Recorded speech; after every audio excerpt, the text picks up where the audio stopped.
So ఇది 13వ తారీఖు మెస్సీతో CM Revanth Reddy friendly match అంట. ఈ మ్యాచ్కి దాదాపు ఒక 100 కోట్లు ఖర్చు పెడతా ఉన్నారు. సో దానికి టిక్కెట్ల ధర, సో దాన్ని రిటర్న్స్ ఖచ్చితంగా వాళ్ళు రాబడతారు. సో ఇక్కడ మెస్సీని బ్రాండ్ అంబాసిడర్గా చేస్తారనే ఒక డౌట్ ఏదైతే ఉందో, తెలంగాణ ఫుట్బాల్ బ్రాండ్ అంబాసిడర్గా మెస్సీ, తెలంగాణ ఫుట్బాల్కు అర్జెంటీనా స్టార్ ఆటగాడు మెస్సీని బ్రాండ్ అంబాసిడర్గా నియమించాలని రాష్ట్ర ప్రభుత్వం భావిస్తుంది. ఇందుకు సంబంధించి 13వ తేదీన ప్రభుత్వం ఓ ప్రకటన చేయనుందని విశ్వసనీయ సమాచారం. అయితే మెస్సీతో చర్చించిన తర్వాతే ఈ అంశంపై ప్రభుత్వం తుది నిర్ణయం తీసుకోనున్నట్టు తెలిసింది. అసలు తెలంగాణకి మెస్సీని బ్రాండ్ అంబాసిడర్ చేయడం అనేది ఘోరమైన డెసిజన్. అది మరి ఎవరిచ్చారో ఆలోచన తెలియదు. కానీ ఇప్పుడు అసలు తెలంగాణ సమస్యలు ఆయనకి ఏం తెలుస్తుంది?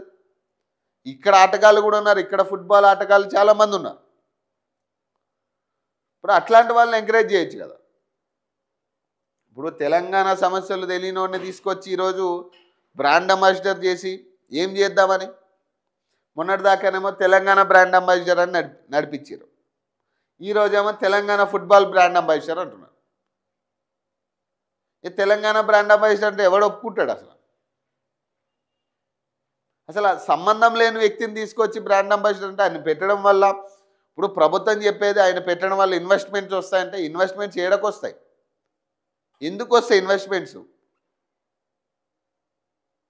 ఆల్రెడీ ఒక మిస్ ఇండియా కాంటెస్ట్ అని ఒకటి పెట్టి మొత్తం పరువంతా తీసిర్రు.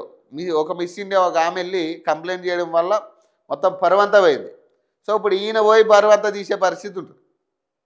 ఎందుకు వచ్చిందంటే ఇవన్నీ